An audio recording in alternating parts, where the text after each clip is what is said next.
Hello everyone, this is Ankita Mishra and you are watching Kisse Kahani में आज लेकर के आई हैं प्रियंका चोपड़ा के ऊपर एक खास रिपोर्ट। जी हाँ, प्रियंका चोपड़ा जो इन दिनों बॉलीवुड के अलावा हॉलीवुड में भी अपना नाम कमा रही हैं।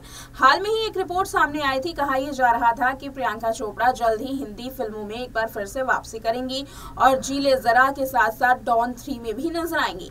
डॉन 3 में खबर ये सामने आई थी कि शाहरुख खान क्योंकि इस फिल्म में नहीं होंगे, इसलिए प्रियंका चोपड़ा ने आने के लिए हामी भरी है।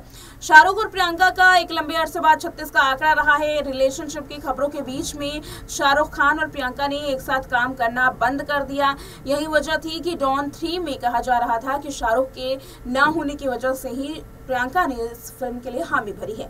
हालांकि अभी तक इस पर पूरी पुष्टि नहीं की गई है कि प्रियंका क्या सच में इस फिल्म को करने के लिए आएंगी। लंबे वक्त से जीले जरा जो है वो ठंडे बस्ते में पहुंच चुकी है, इसलिए अब जल्द ही फैंस जो हैं वो प्रियंका की फिल्मों का इंतजार कर रहे हैं। इस बीच में प्रियंका चोपड़ा पर मधु चोपड़ा ने एक फैसला लिया था, जिसके बारे में अब लेटेस्ट रिपोर्ट में खुलासा हुआ है। प्रियंका चोपड़ा की मां मधु चोपड़ा ने एक ऐसा फैसला लिया जिसकी वजह से वो आज तक पछताती हैं। प्रियंका चोपड़ा को लेकर के एक ऐसा फैसला जिसको सोचने मात्र से ही मधु चोपड़ा जो है वो रोती हैं, उनकी आंखों में आंसू आ जाता है। कौन सा वो गलत फैसला था जिसको लेकर के आज भी सुर्खियां प्रियंका बटोर रही हैं, और मधु चोपड़ा का वो कौन सा ऐसा कदम जिसको प्रियंका की मां भूले नहीं भुलाती हैं। क्या है वो रिपोर्ट, देखिए। मधु चोपड़ा ने लिया अपनी बेटी प्रियंका चोपड़ा पर एक ऐसा फैसला जिसको लेकर वो आज भी आंखों से आंसू बहाती है। जी हाँ, एक इंटरव्यू के दौरान मधु चोपड़ा ने इस बात का जिक्र किया। बताते चले, एक इंटरव्यू में मधु चोपड़ा से सवाल पूछे गए, प्रियंका पहली बार मां बनने पर सब कुछ कैसे संभाल रही हैं, इसके बारे में मधु से सवाल पूछा गया था। प्रियंका अपनी बच्ची को कैसे पालेंगी, इस बारे में मधु चोपड़ा से पूछा गया तो मधु चोपड़ा ने प्रियंका को बोर्डिंग स्कूल में भेजने को लेकर के खुलासा किया।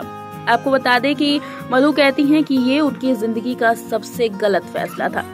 जब मधु चोपड़ा से प्रियंका को लेकर बात पूछी जाती है तो मधु चोपड़ा प्रियंका को सुपर वुमन कहती हैं। एक्ट्रेस के बारे में प्रियंका चोपड़ा की मां कहती हैं कि वो बिल्कुल एक सुपर वुमन है। वो फिर आगे कहती हैं कि आज प्रियंका की परवरिश में अगर कुछ बदलना होता तो वो बोर्डिंग स्कूल जाना बदल देती। यानी कि मधु चोपड़ा का कहना है कि अगर उनके जिंदगी में सबसे बुरे दौर को बदलना होता तो वो फैसला बदलती जो उन्होंने सालों पहले लिया था। फैसला था प्रियंका को बोर्डिंग स्कूल भेजने का। मधु कहती हैं कि मैं उसे बोर्डिंग स्कूल में नहीं भेजती।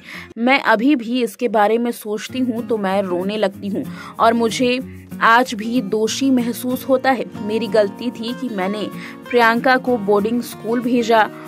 वो मेरी जिंदगी का सबसे बुरा फैसला था। जहां मधु चोपड़ा प्रियंका के उससे बुरे फैसले के बारे में बात करती हैं तो उन्होंने आगे अपनी नातिन के बारे में भी बताया। जब मधु से पूछा गया कि प्रियंका पहली बार मां बनने और अपनी पोती मालती मैरी चोपड़ा जोनस के साथ अपने रिश्तों को संभाल रही हैं तो इसके बारे में वो क्या कहना चाहेंगी। ऐसे में प्रियंका के बारे में मधु कहती हैं कि वो निडर है, वो किसी भी चीज से नहीं डरती। वो अपने बच्चों को अपने जैसा बनाने की भरपूर कोशिश कर रही है। मधु कहती हैं कि मैंने उसे सलाह दी है कि कभी भी किसी चीज पर उसे ना मत कहना, उसे समझाना और वो तुम्हारी बात जरूर समझेगी।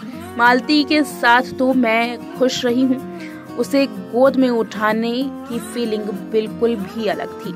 बता दें कि साल 2021 में प्रियंका को लेकर मधु चोपड़ा ने इंटरव्यू दिया और साथ ही बोर्डिंग स्कूल ना भेजने के बारे में ऐलान किया। उन्होंने कहा कि कभी भी वो अपने बेटी को बोर्डिंग स्कूल नहीं भेजती। अगर वक्त बदलने की शक्ति उनके पास होती तो वो इस तरीके की शक्ति का इस्तेमाल करती ताकि वो अपने गलत फैसले को बदल सकती। देखा आपने इस वीडियो में। हालांकि बता दें कि प्रियंका चोपड़ा इन दिनों अपनी रिलेशनशिप को लेकर के भी सुर्खियों में है, अपने परिवार को लेकर के भी सुर्खियों में है। कहा यह जा रहा है कि उनके परिवार में काफी ज्यादा जो माहौल है वो गर्म बना हुआ है। प्रियंका चोपड़ा के ससुराल वालों पर लगाया गया है आरोप और एफआईआर हो गई है दर्ज। ये एफआईआर कोई और नहीं बल्कि सोफी टर्नर ने की है। आपको बताते चले, सोफी टर्नर प्रियंका की जेठानी है, जिसकी वजह से पूरे ससुराल में बवाल मचा हुआ है उनके डाइवोर्स को लेकर के। कहा यह जा रहा है कि सोफी टर्नर की वजह से ही प्रियंका अपनी कजन बहन परिणीति चोपड़ा की शादी में मौजूद नहीं हुई थी। हालांकि मामी फिल्म फेस्टिवल में प्रियंका चोपड़ा ने जब शिरकत की उस वक्त भी देखा गया कि प्रियंका परिणीति से बिना मिले ही चली गई। हालांकि दावा ये किया जा रहा था कि वो शादी के बाद पहली बार परिणीति चोपड़ा से मिलेंगी, लेकिन ऐसा नहीं हुआ और ना ही प्रियंका चोपड़ा ने इस बारे में कोई भी जो बात है वो की थी। वो मुंबई में आई और अपने परिवार से मिलने के बावजूद अपने मामी फिल्म फेस्टिवल में हिस्सा लेने के बाद वो वहीं से यूएस के लिए निकल गई। हालांकि ये अपने आप में ही काफी बड़ी बात थी जिसके बारे में प्रियंका को ट्रोल भी किया जा रहा था। इस रिपोर्ट में इतना ही। देखते रहे नेक्स्ट 9 लाइव।